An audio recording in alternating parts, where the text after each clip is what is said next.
The following podcast is part of the MindBodySpirit.fm podcast network.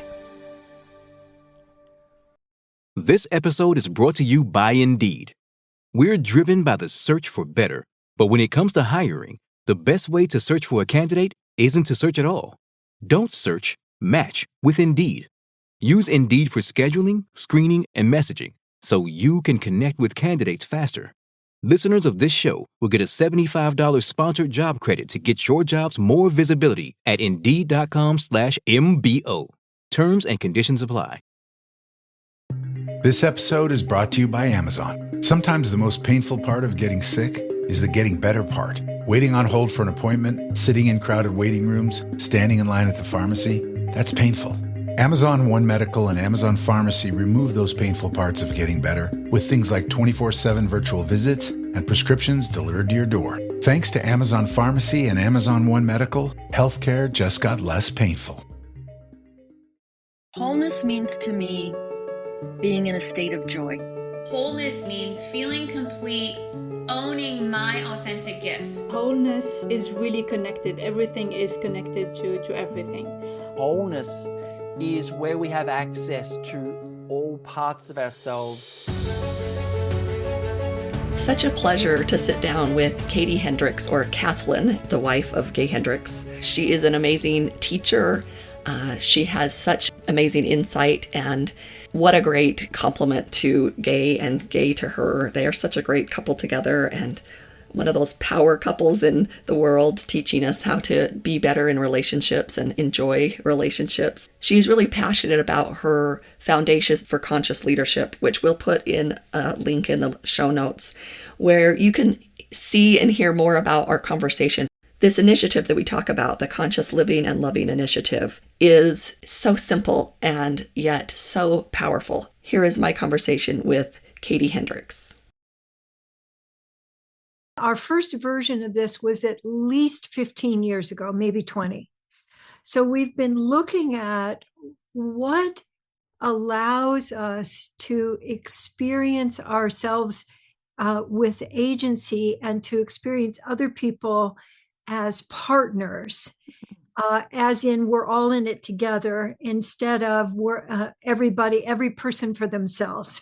So what will it take to create a world that works for everybody? And we thought there are these three areas that we've noticed throughout our lives together. Gay and I have been together since 1980. So we're entering into our 45th year together. And one of the things we noticed really early on was that in these three areas that we're going to talk about are the ways that people either align themselves to create the kinds of lives that they want, or they go off track, and run into a ditch or, run into obstacles. So what makes life both meaningful, but also easy? So that's where we first came up with those, because we noticed that, particularly with what we call authenticity or the truth, we noticed that when we would talk about that at a presentation or on a television show, that people would get really upset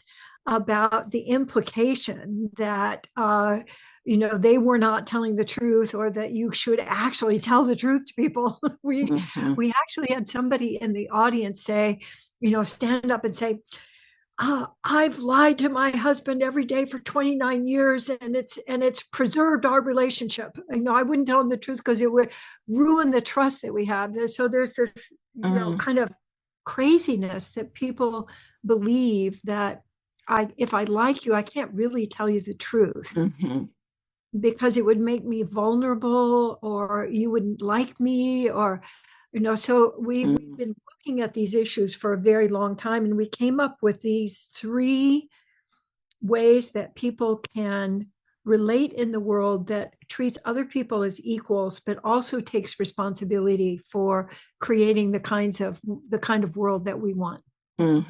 Yeah, they're so simple. We'll get through all three of them. Yeah. But I think that the number one, like when I read number one, I just thought, that's it. That's what that's it. that we have this in response. That's it. If That's people so could do simple. it, that's it. And number one is speak honestly rather than concealing the truth. And I know what you mean about people because how I felt so empowered by that one sentence was like, when you start to see that we really do play sort of a game in relationship, there's more of like, let me give you this example. I was talking to my husband this morning about it. I said, my daughter-in-law, we had given them a little gift, and she had said it was a puzzle, and she had come and she's like, I'd started that puzzle and it's really difficult. Like it's really difficult. And I said, oh, that is so hard. That's so difficult. And I was telling him, I says, how this normally would have gone. This is how maybe my old self, or, how it would have gone, is I would have said, I would have felt like I was being, like put down because like it was personal to me that this puzzle was difficult. Right. And I said, but what I probably would have done, I wouldn't have said, that hurts my feelings. What I would have done was got quiet, maybe hinted, didn't look her in the eye, hinted in some way that I was hurt. And yes. Yeah. And then her response to that would probably been, oh, I've hurt her. And she would maybe start to really compliment me or try, hey, this is really good, and start to do this thing to make me feel better. And then I would start to feel better. And we would have this whole back and forth where nobody even talked about what the actual real issue was. That's such a beautiful example that you're giving, Michelle, of how you can go off track. Mm-hmm. And it's what we call in our book, Conscious Loving. We have this little phrase that's become really valuable. We call withhold, withdraw, project. Mm-hmm. And you were just giving an example of that. So if you had withheld your response, then you were describing, then I get quieter, right? And then you're disconnected, and then the other person starts looking different, because human beings are meant to express. We're meant to express what's true, because it's really the source of safety. It's the source of connection with the rest of the tribe. Here we all are together on our journey. And that's part of how we can be accurate in, where we're moving, where the threats actually are. So when you withhold, then the other person starts to, oh, they don't really like me. Oh, something must be wrong. Oh, something must be wrong with me. So, we take that judgment inward. And so you're describing something that I imagine most people experience, but they don't really understand the sequence. Right. That what starts that is the experience of the sense of, I can't be honest here. Right. I can't really express what, because it'll hurt their feelings, and all of these things that we learn. And we learn that it's better to not have the other person mad at you, or to not be scared, than it is to actually tell the truth. And when we do tell the truth, what that does is open connection. It opens trust between us, because the other person can feel withholding, or if you're saying something that's accurate. And so it's such a great example. Thanks. Sharing. Yeah. And it goes into number 2 too, which I'm not ready to move on to number 2, but it was like, I didn't take the blame. It wasn't, I didn't take it personally that the puzzle was difficult. That wasn't my doing. It was the puzzle. Like you somehow did something and it was your fault. Right. So one of the big difficulties that people have with responsibility is confusing it for blame or blame. And you were talking about blame, but people also take on responsibility of, I'll take care of it because it's I made the mess. So, and they take it on literally as a burden and wear it on their shoulders. And it makes people heavy, going through life as if they're, carrying the pails down the road. So responsibility is actually being able to respond. And when we move out of blame and into curiosity, that's really the responsibility shift is, I wonder how I'm contributing to this, or I wonder what I'm doing that if I did it differently might create a different result. So we actually are responsibility is out of the reactivity that's always run by fear. So what we've noticed is, over the years, is that people confuse responding with the reacting that we get when we're scared. Like, we either freeze or we fight, or we we say, oh, I'm not responsible. This you're responsible. And what that really means is we're trying to place blame. And that has nothing to do with responsibility, but it has everything to do with power struggles, Mm-hmm. power over and who gets to be in charge and control. But when we shift to, is the responsibility wonder move where you, because you can't blame at the same time that you're, and people who are listening, you can try that out. So you can, something that you blame about, just take a moment to blame and then create a, and notice that you can't blame. It really does eliminate blame, and you get that that there are lots of different possibilities, because so much of our world right now is in the either or. You're either with me or you're against me. You're either one of the good people or you're the bad people. The good guys and the bad guys is very, very paramount right now, and there are just a whole bunch of other places on the continuum besides this or that. Oh, the timing is not right, or oh, I like this part, but oh, that part just feels really challenging for me. So and that gets solved by telling the truth, and telling the truth too. I don't consider like there's a capital T, like there's the truth. And that's, I think, where people get hung up, because they think I'm going to tell you what's true for you, and because I have the authority here. But what telling the truth is really about is being accurate. It's having what you say is matching what you're experiencing. And when I use that rather than what's true about this, I will really say, what's your experience? Or does that feel, or if I'm asking for feedback, I'll say, is that accurate? Is what I just said, does that match what's going on for you? So I'm really checking to see, is it resonating rather than is it some sort of right? It's not right or wrong. It's really about whether it's matching. And so I think all kinds of problems can be solved if people wonder, how am I contributing to this? And what might I do differently? And then also, what's actually accurate about this? So, and it's almost always, I was scared and I didn't say so.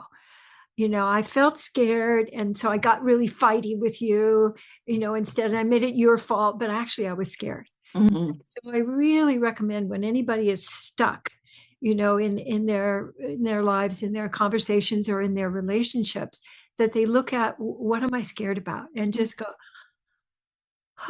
just taking a moment to, oh yeah, I just felt scared. I don't know what I'm scared about, but I could feel it. I was a little, and if I just start, and I don't have to be perfect in my description, but if my intention is to communicate and to connect with accuracy, the other person is going to receive that. And what I hear you saying too, and you've used this word a lot, is authenticity, because that's almost, a little bit of what needs to happen is I need to understand myself. And because too often we're kind of like, well, what's expected of me in this situation? I think especially as women, we kind of like, well, what is the expectation of me rather than what's the truth of me? Yeah. And when we present our truth, it's actually a little easier on everybody rather than showing up in how we think we're supposed to show up. Well, because it's like you have all of these threads that you're trying to weave, and if they're not aligned, they're just going to make a big tangle. Yes. Whereas if you say what's true for you, you're actually saying, you're kind of sounding a tone. And I think of it as you're contributing to the resonance. So if you're sounding and the other person gets that, and then they create sound back at you, then you have that weave of connection that doesn't depend on the precision of the words that you're using, but more on the accuracy of your intention. Totally. And you mentioned in another place that you can see energy, that you can see energy. And that's another thing I just wanted, I don't see it, but I feel it or have an intuitive about it. Yes. And there's nothing worse than having what's coming at you conflict with what you're feeling. And I wondered how you felt, because it took me till my 40s before I went, that's what's going on, because I would internalize it feeling like I've done something. It would feel like, I explained to my husband, it's like I've stolen something or done something wrong Yes. in a situation where I just feel so off, like what is happening? And I realized, hallelujah, when that's what's happening, is the energy that's coming at me or that I'm feeling is not matching what's happening here. Yes, and you're registering that. And that kind of jangle, I think most people experience a lot of the time, because there's not a matching between that accuracy of what I'm experiencing and what I'm sharing. One of the places that we ask people to start is by sharing body sensations. And that may seem like, what does that have to do with the issue that's in front of us? But body sensations, if I say, oh, I just noticed I held my breath. First of all, other people are not inclined to argue with that. Right. You've said something that's unarguable. And when you do that, there's a way that's a kind of a locating. Okay, oh, here we are.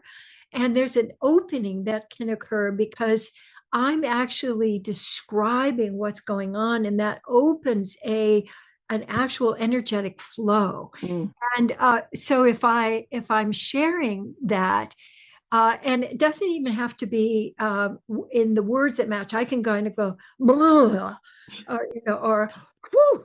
Yeah, just gesture even. A gesture, but it matches. And so we ask people to put a focus on, because everybody goes up. They go, what I do, I call it's a flee up. It's one of the forms of fear, is that I flee up into my thinking and my judging, and am I saying the right thing? And I've left my body intelligence where all the juiciness comes from. So if I identify any kind of body sensation, like, oh, I just felt tightness in my shoulders, boom, I'm located again. I'm in the wholeness of me rather than in this little bit up here, which can only deal with the information it already has. New information comes from our experience.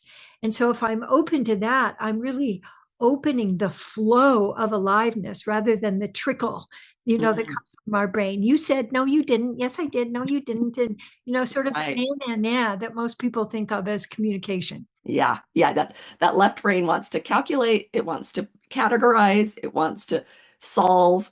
And like you say, you said it perfectly. There is no new information in that. No, there isn't. And so to get new information, people don't realize that their own experience is such a rich source of new information. And when you shift to that, you're really like you're tapping into the source directly, like you're tapping into the wellspring. And then all of that information from your heritage, from generations before you, from things that you've learned that you didn't even realize that you've learned, can come through.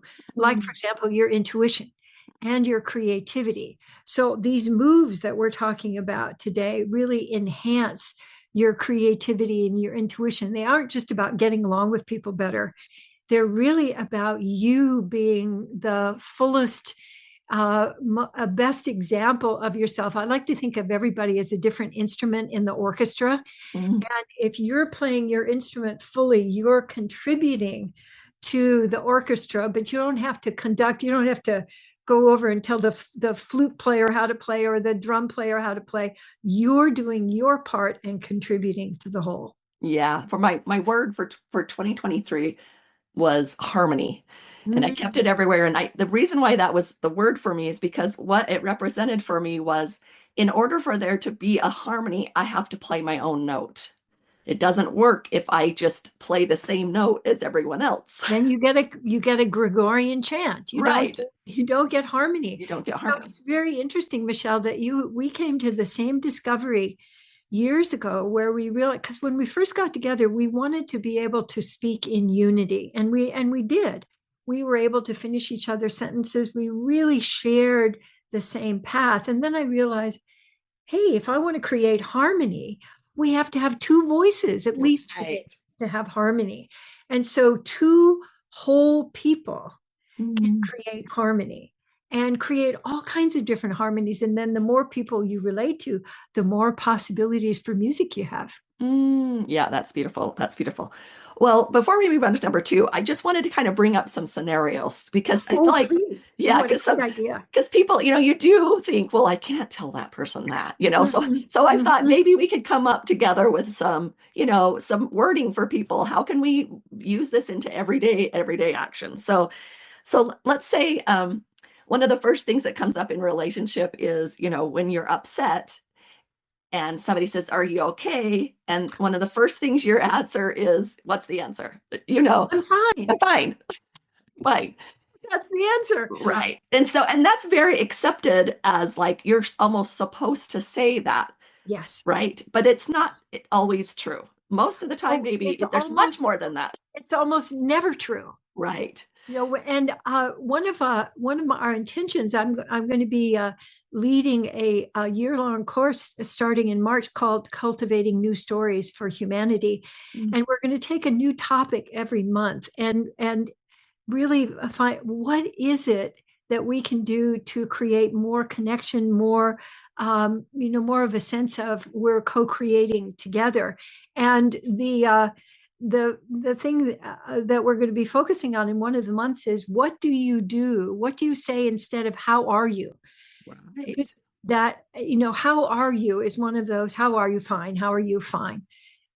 And it's really, it doesn't really even touch your aliveness at all. Right. And, so one of the things that I like to do with people, instead of saying, how are you?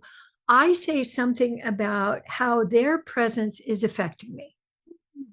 So like when you first started to speak, Michelle, I felt my breath relax and deepen. So I'm not even getting into the how are you and hi, are you? I'm fine. But I'm really letting you know that your presence has an effect on me. And I'm not putting any burden on you to answer me in any particular way. So I might say that, like, I might say something about the environment. I do this a lot when I'm at the grocery store. With the clerk, I'll comment like, boy, there are a lot of people coming through the line today, and a lot of them seemed like they were in a hurry. And, that was my observation. And then always there's some like, oh God, yeah, we had this big rush.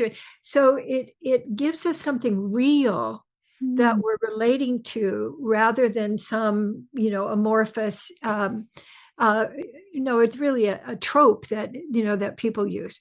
Right. In fact, you can see this a lot on British television. Almost always, somewhere in there, someone will call, "Are you all right?" There'll be that, "Are you all right?" And the other, "I'm fine. I'm fine." And that exchange goes on, and it's very typical, for we have our own version of that. For sure. My sense is that authenticity allows people to drop into being real right now and to get the nourishment of connection. Because when we're back behind, what we don't get is the necessary nourishment of connecting with other people, feeling their presence, feeling affected by their presence. That's a major source of nourishment for us as humans. And we need that attention as much as we need food and water. And people forget that. And so part of our saying, how are you, is really, I'd like some attention. And so what I do when I'm going around in the world is I just give my attention. And I think what people also do is they forget to give attention to themselves. Right. They may give it all out, like, oh, it's my job to make sure everybody else is feeling okay, rather than, oh, I'm just not really feeling like connecting today. So, if I'm in the grocery store line, I'm going to just say, oh boy, it's great to just have a moment here to pause. So I'm almost always will say something that's true for me as an opening. The other day I was remembering I was in the line, and one of the women, she was really efficient. And so I said, wow, I haven't experienced coming through this line with such efficiency in a long time. And, and so here are here are all my groceries, like, whoosh, they just, they just arrived as if they've been dropped here. So, rather than making any kind of a demand on them, I'm saying something that is actually true for me. And that what that does is connect to them. So that's one of the things that I would say. And if somebody says, "How are you?" I do my best to say something that's accurate, but it doesn't have to be a whole long, well, I woke up this morning, I had a kink in my neck, and there, I'm not going to give what Gain I call the organ recital, like, oh, my stomach hurts, but I might say something like, whoa, I just realized this is the first time that I've really taken a breath today. Mm-hmm. So, I try to keep it to one out breath, because it's easier for me. And it's actually, I'm just blurting what's going on for me. And I found, you may say, I don't know if I could do that successfully, or that sounds like it'd be really hard. But I really want to encourage you to let yourself blurt, because you can just have the most wonderful interactions with people wherever you go. And that way you're connected with people, whether you're, in a family, or you have a lot of friends or not. You get to be included, in the flow of life. Yeah, we are a lot more the same than different. And again, you feel that authenticity, that energy of that authenticity comes, and it's safe. It's safe. It creates safety. That's so important that you just mentioned that, Michelle, because that's what we need first. Before people are going to reach out of their caves, they need to feel safe. And if I say something authentic, I'm opening a door. I'm going, oh, it's okay to be you here. It's okay to be real. And I just have been rewarded in so many fabulous ways, particularly in traveling. I find when I'm in the airport, particularly with young kids, you can always get something going, like they'll make a face at me, and I'll take their face and I'll make it a little bigger. Like we'll be going past each other on the moving walkways, and they'll go, go, and so there's opportunity for that exchange of connection. What gets in the way is I think our performance anxiety. Yeah. We're going to be judged, or, it's come to say that was dumb. And if someone says, God, that was dumb, I said, yeah, I had that thought too. But it's like if we can do this number one, tell the truth, then some of that's going to go away. Like all of that comes because we think we have to put on that presentation face. Yes. And so if the more of us tell the truth, the more of us that goes away. Well, we don't have to wear the mask. Yeah. And when someone goes, oh, I can just, thank you, I can take my mask off. Yeah, I just, it could be something like, oh gosh, what I ate for lunch is just feeling a little burpy right now. It doesn't, it may not be profound. So I think the other thing is that people feel they have to say something that's meaningful, right? Or is going to be a prescription for the other person's life.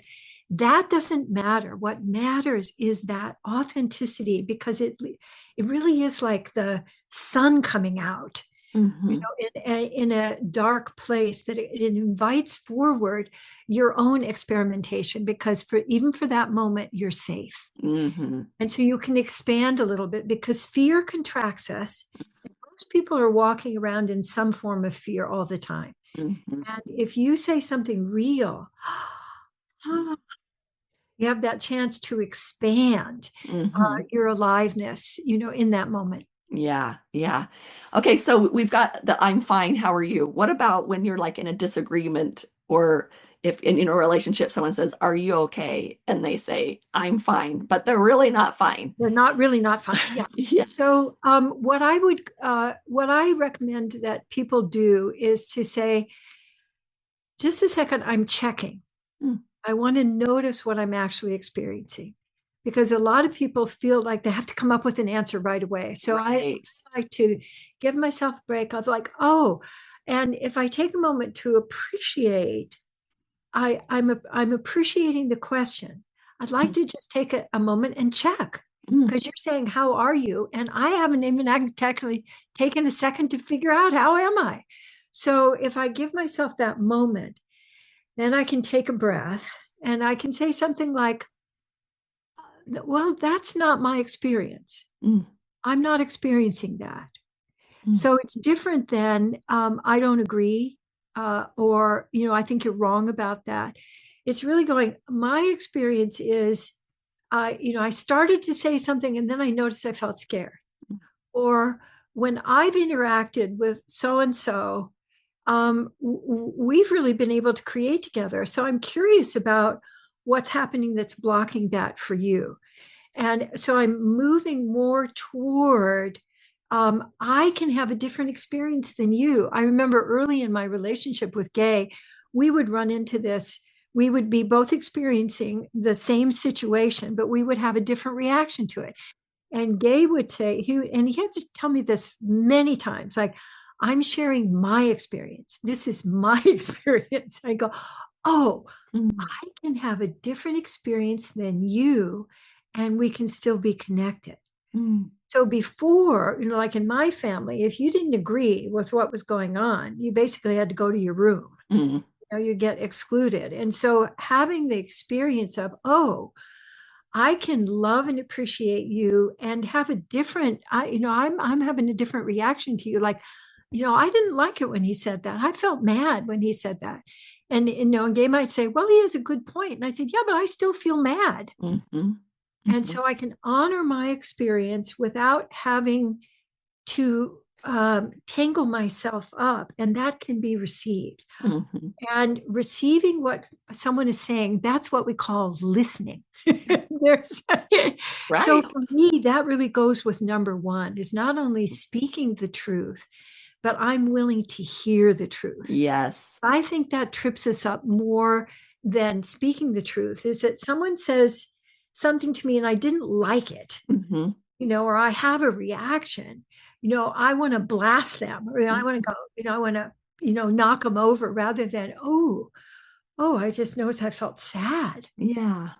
And, and when I say something that vulnerable, or I go, I'm hearing what you're saying, but what I'm feeling is, I can kind of hear this, something else going on underneath there. And I'm really curious about what that is for you. So my listening skills, to me, of all of the skills that we've taught, listening, I would say, is number one. That creates the most opening, creates the most possibility, creates the most magic, because I'm giving my attention to what's going on between us, as well as what's going on for you and me. And as I'm doing that and giving attention to what's between the words, yes, particularly to what I imagine the other person wants. So, like, I'm hearing that this is sort of a mess for you right now. But what I keep hearing is, I'd really like to get this resolved. And I'm just imagining that you're putting a lot of attention into getting this resolved. The person will hear that, even if you didn't do it skillfully, it's a little awkward, but they'll hear that you're interested in, and you're giving attention to them. So it's really the attention exchange, I think, that makes all the difference.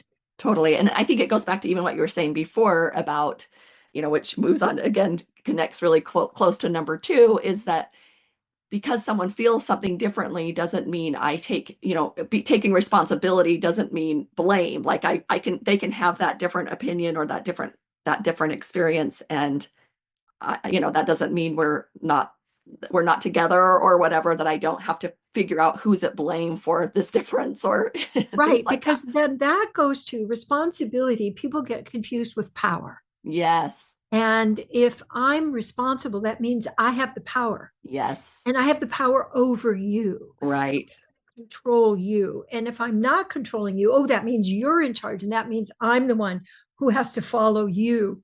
Yeah. It's like, who gets to make the rules, rather than who is actually able to respond. Right. On our Foundation for Conscious Living website, we have pages on each one of these principles we're talking about today. Yeah. Oh, so good. We have a whole page on authenticity and how to discover it for yourself, questions that will enable that, little videos. And for responsibility, we have an activity that really allows you to see that taking responsibility allows you to create. You're really reclaiming your creativity. When you're not responsible, you're playing by the script, whatever the script is. But when you take responsibility, you get to then use your creativity by choice rather than doing this. Who gets to be in charge? Who has power over? You get to have actually power with, which is very different than what most people have been trained. Yeah, that it's an abundance mindset versus a fairness mindset. Yes, fairness and well, life isn't fair. Well, yes, right. It should be. Right. Right. But abundance, there's all for all. Like abundance is you don't divide abundance. It can't be. Well, and also divided. you don't divide responsibility, because many people think of responsibility as a pie. I'm taking my part and I'm waiting for you to take your part. And so that can go on forever. We've seen that go on, for decades in somebody's relationship. But when you experience both of you as two whole human beings, you have 200% rather than 100%. And so each of you gets to be a whole responsible, a person who can choose. And then you get to co-create from 200% rather than 100 that you have to try to divide up, and it's never fair. Right. It's never fair. Yeah, like if you've ever cut a pie up for a family, it's never fair.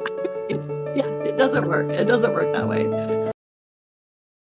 What about when in a relationship, when you feel like you've got to, give flattery to the other person, whether they do like my dress and you don't? How do we tell the truth in those situations? Well, if I remember, in fact, I have a story about this. So Gay and I decided early in our relationship that we were going to be open to feedback from each other. And, our mantra was anytime, anyhow, anywhere. So that was pretty bold. That was a big one. And I had specifically asked Gay if he would let me know if anything that I was wearing made me look fat. And I asked. So one day we were getting ready. This was way back. It was in the 90s when Conscious Loving had come out, and we were getting ready to give a presentation. I think it was at a church on a Sunday. So we were going to be sharing our materials with the congregation, and we were just going out the door, and Gay said, "Hey, that dress that you have on?" And I went, makes you look fat. And I had this moment of, what? Your timing really sucks. We were just going out the door. And also on top of it, it was a brand new dress that I had just gotten. It was this long, beautiful violet colored kind of sheath kind of thing. Ooh. And, but I took a moment and I went, okay, I asked. So it was a moment of the rubber hitting the road. So fortunately, we had some of our very good friends who were visiting us this weekend.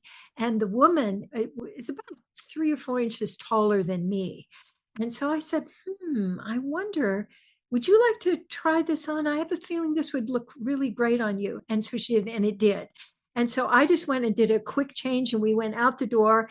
And so she got this brand new, thing that really looked great on her. And I don't think that actually ceased to be a concern for me. I was just realizing that it kind of eliminated the issue, and it really allowed me to open up to feedback is always occurring. The question is, am I open to it? Am I open to it? And also, will I try it on and say, now, is this accurate for me? So I might have said, I did. I said, I love the color of this. And then I looked at it and I got, I can see what you like. The way this falls over me, it, really doesn't really compliment me. So I was able to first acknowledge my upset, like, and to shift into, okay. And then to appreciate. So that's the third principle. Right. Expressing appreciation. So all of these work together. Yeah, they do. So the first thing that I did with Gay was to thank him, to appreciate him for giving me the feedback. That took me a long time to master because it was like, right. If you'd said it a different way, or you had, your timing had been better. But for me to just acknowledge, oh, thank you for regarding me with enough value that you're willing to give me this feedback. That was very fun. And it began to open up my availability to learn. So my learning curve really accelerated. And I think it will for anybody who, when you get feedback, if you first let yourself genuinely appreciate, that is, focusing on, oh, thank you, rather than, oh, I would have noticed that myself, if you'd just given me a chance, Right. and then doing the internet with each other. Right. Well, and I think it was important for you to feel the uncomfortable, like the little charge there, and then have that ability to respond. So, between that feeling and then because you moved into that, because you let that feeling come and then moved into this ability to respond in this way that your value was to stay connected. Your value was to get the honest truth. You'd already decided that before. Yeah. Then it changed everything. And it sounds like then that didn't come up as much from that point on. It really didn't, because I had been using that as a way of evaluating myself. Am I okay?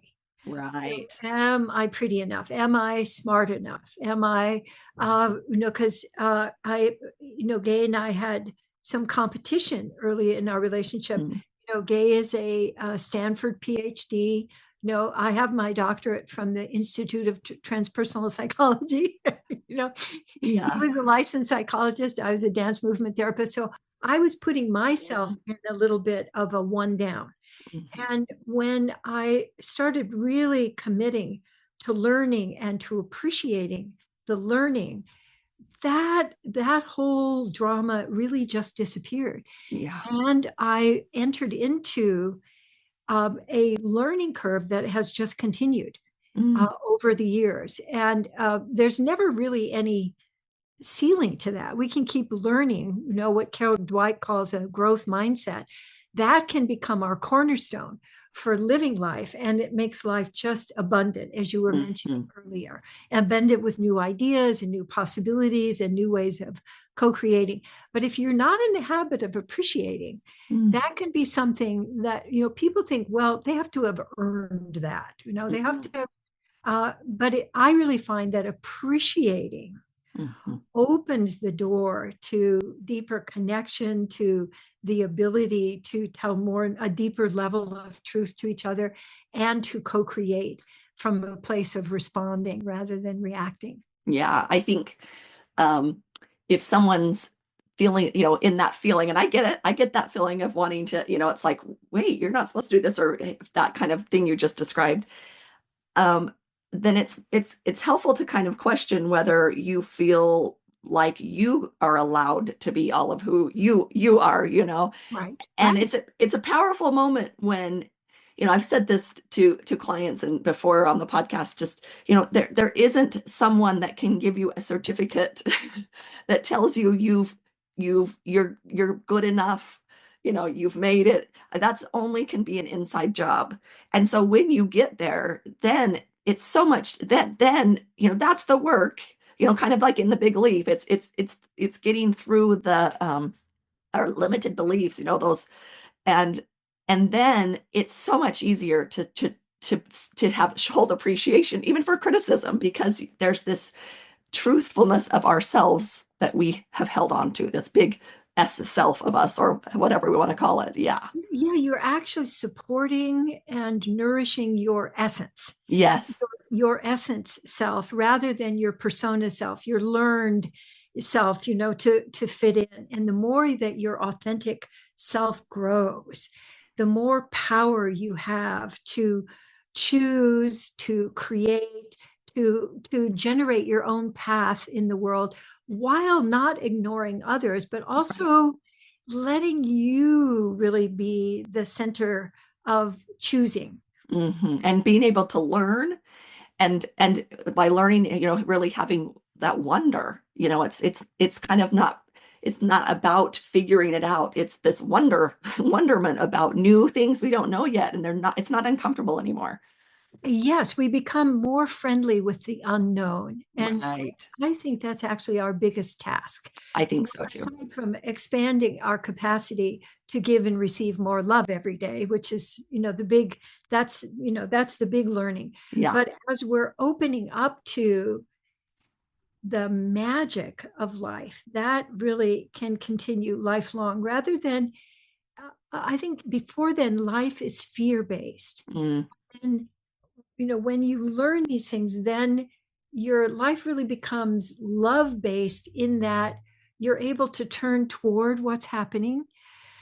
You're able to include yourself. You're able to participate fully. Those are all things that that make life worthwhile rather than I need to get to this place and then I'll be happy. I'll need this much money, or I'll need to, have this kind of a family or this kind of a car, and then I'll be happy. It's really enlivening the journey, the actual experience of being alive is, what we found over practicing these many years. But the other thing I want to say is practice. Yes. This is not a one-time deal. So even if you have a success or you have a massive failure where you're just like, oh my God, I just really screwed that one up. The recommitment to learning. Okay, so we're going to, that one, I see I got offended by that word that you use. So that I can learn like, that one had a charge for me. Where did I learn that? And then I can keep uncovering more and more of, oh, you gave me attention. Thank you. Thank you for noticing. Nobody's ever noticed that. Yeah. Then this deeper connection that other people can be your allies rather than enemies. Because fear, if I'm in fear, one of the first things that happens is that other people become the enemy. They're the other. And we're not aware that we do that when people are scared. And so if I move from fear to presence, which is what each of these moves that we've been talking about, I'm looking at this piece of paper that I have here. It's got these written down on it. That as I'm practicing that, I become more free to participate in life. And I become a source then of that freedom for others, because they can say, it's kind of like I'll have what she's having. For others. Yeah.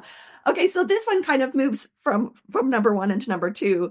But what about when we've made a mistake and we need to, when we feel like we don't want to tell our mistakes, so it's so much easier to say, yes. And so it's easy to take a little white lie rather than tell the truth. And then, yes. What do we do? What can we do in those situations? Because that's a real feeling we face sometimes.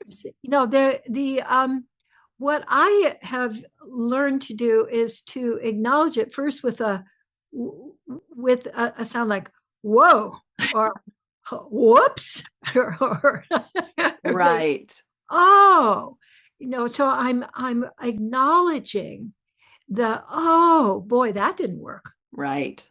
The feeling. Yeah. So I'm acknowledging that we went off track. And then that opens the space for me to go, I feel kind of embarrassed. I didn't even realize that I had just jumped in there and I took over the conversation, or whatever it is. I'm acknowledging that it's not even that I did something wrong. Right. Things went off track. I participated in that. And I can begin to identify. And again, first, I really recommend body sensations first. Like, I notice my cheeks get really hot. And I can be with that for a minute. I'm feeling embarrassed.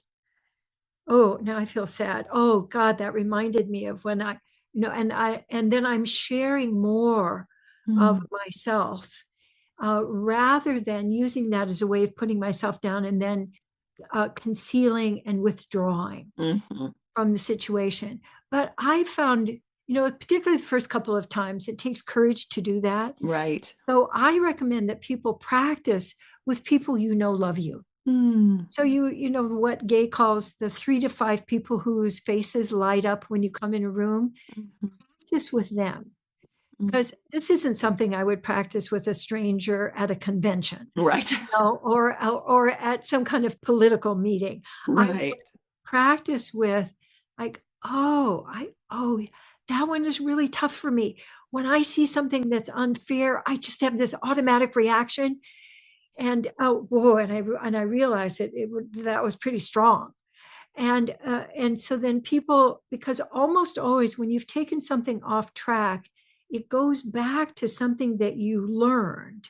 And you learned to act that way so that you could keep getting attention. So it all has to do with, am I willing to be with myself? Am I willing to be with you when things go wonky?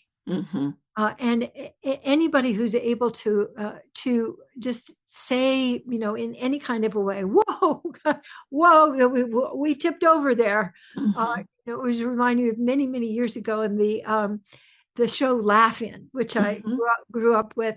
There was this little guy on a trike, and he was going and going, and he would always go and go and then fall over. So to me, it would be, I'm trying really hard, and we just fell over.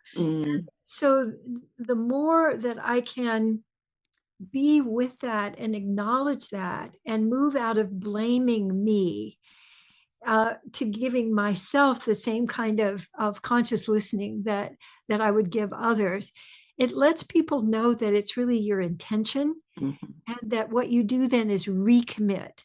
You don't go off and blame yourself, and do penance, and that just slows you down. You simply recommit.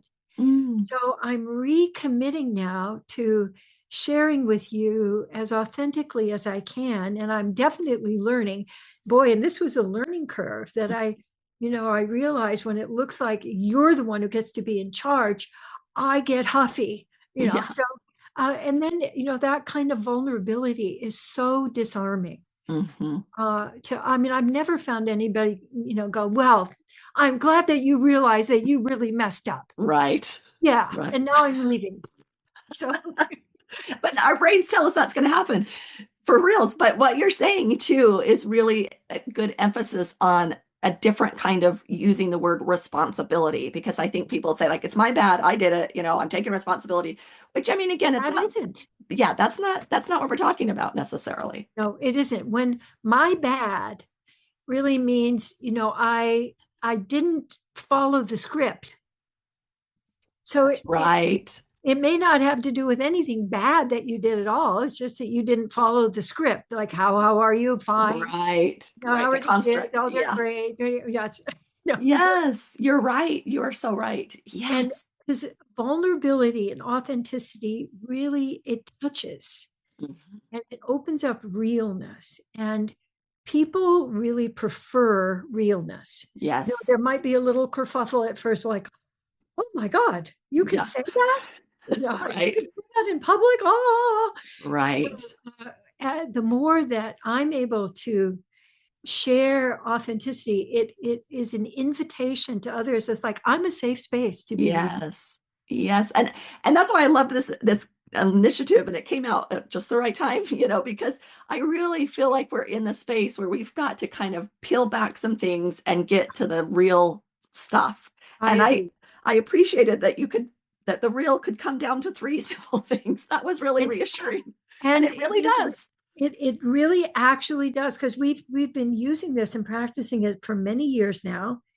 And the question, like in healthy responsibility, I wonder how this is familiar and where I learned this. Yes. It's so valuable, because people don't realize, oh, I learned how to behave that way. Yeah.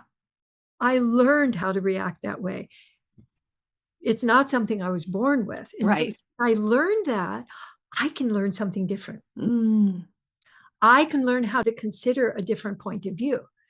So if I say, well, no, that's not my experience. And you go, well, that's just because you're wrong. Right. That's familiar. But if I say, no, that's not my experience, would you like to hear my experience about this? Then we're starting to create abundance, rather than this paucity of the either or, right. It's us versus them, it's the rugged individual, pulling yourself up by your bootstraps, rather than, hey, we're all in this together. And your experience is of value. And when I'm demonstrating that with my own behavior, people get it. They do. They do. And so that's why it almost goes together, because if we have this relationship of honesty, and safety, then it's a whole different, we move into the whole different number two, where it's like blaming and responsibility. That shifts that whole blame and responsibility. And then expressing appreciation versus criticism is like a natural next step. And it keeps us in balance with what people have discovered, particularly Gottman's research, out of the University of Washington. He's done wonderful research on attention, and reciprocity in relationships. And his ratio is 5-to-1. Right. That successful relationships have at least a 5-to-1 ratio of appreciations to criticisms. And criticisms, by the way, can be right. The nonverbal, the right. eye, the right. The looking away. So Sigh. that's our go-to, what we invite people to do when they find themselves criticizing. Mm-hmm. And that includes you too, because Mm-hmm. we criticize ourselves, I think, more than we criticize other people. True. So if I move right away to appreciations, in fact, one of the couples that we worked with years ago had a 5 appreciations that when either of them would hear, they go, okay, 5 appreciations. And then right then they'd have to shift to giving 5 appreciations out loud to help rebalance. Wow. So rather than going, oh, I didn't mean it, or just go ahead and shift to appreciation, because you don't have to wait for something good to happen to appreciate. But when you appreciate, good things happen. Yes. And it feels good. It feels really good to move into more appreciation. It feels really good to everybody. That's a great thing to mention, that anybody who's in the space, mm-hmm. when appreciation is happening, benefits. And I've seen this, again, at the grocery store, I've seen an appreciation ripple out. Yes. And it gives people that, there's that refreshment of, the spritz of appreciation. Yes. Really creates a better day for everybody. Yeah, we were in line at Cold Stone the other night and it was busy. And, yes. And they were doing the work, and I could see one of the workers looking at the door constantly.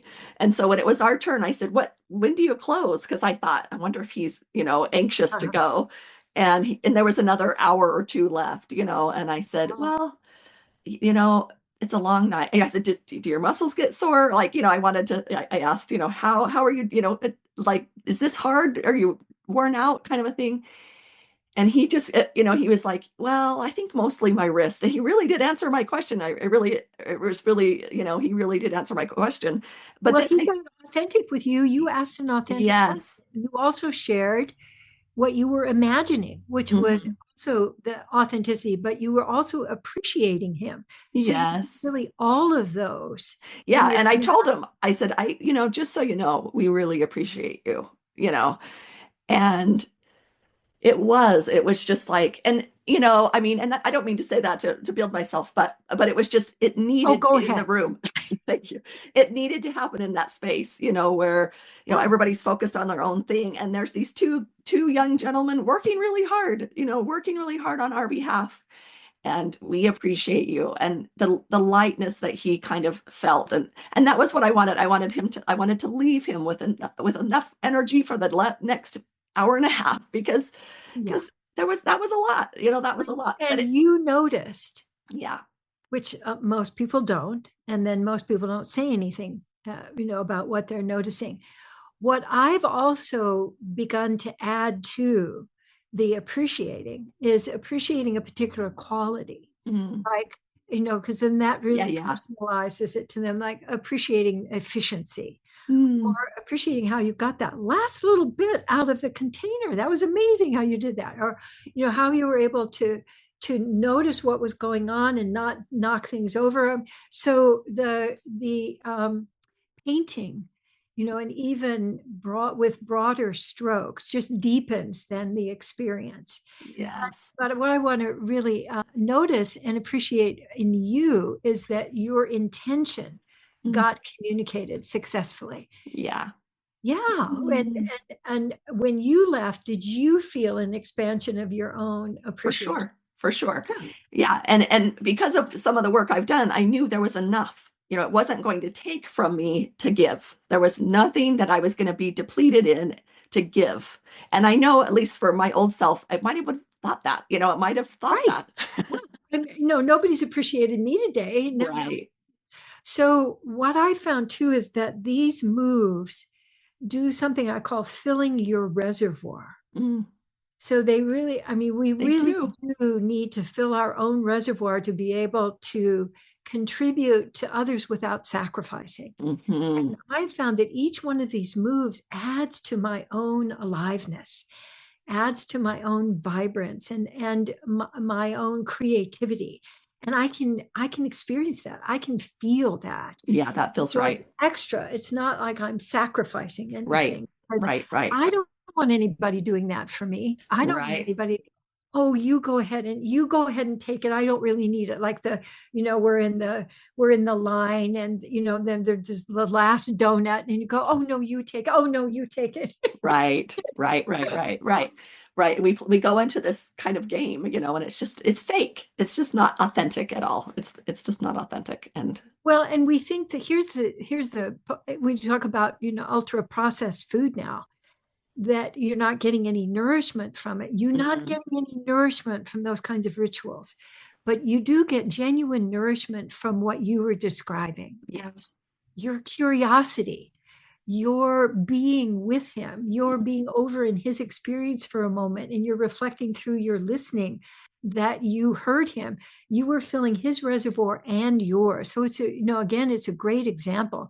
Yeah. And also lets me know, like, this is a good thing that you're doing a podcast, because these are great examples that you're coming up with. Thank you. I appreciate that. And yeah, I when I popped open the email and I read through this Conscious Living and Loving initiative, and it said, it just came at the perfect time. And I just thought, this is great. And then I don't think we'd had our appointment set up with Gay. We had interviewed him. And then when he says, you should talk to Katie, I was like, I know exactly what I want to talk to her about.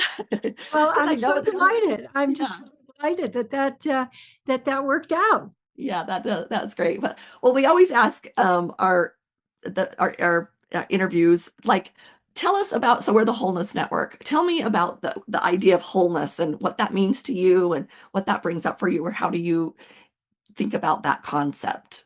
Oh gosh, wholeness. I think about wholeness as I am complete in myself. I think of integrity. The definition for integrity that I love is a wholeness or totality with nothing lacking. And so as I'm experiencing living more and more in integrity, in that experience of wholeness, it's something I can expand and also something I can recover. So if I mess up, I can recover my wholeness with the moves that we were talking about today. So I think of wholeness as the reward for investing in the practice of integrity. When most people are asked what they want, they will answer, I want to be happy. But happy takes practice. And that's what the Wholeness Library is all about. So check it out free at thewholenessnetwork.com.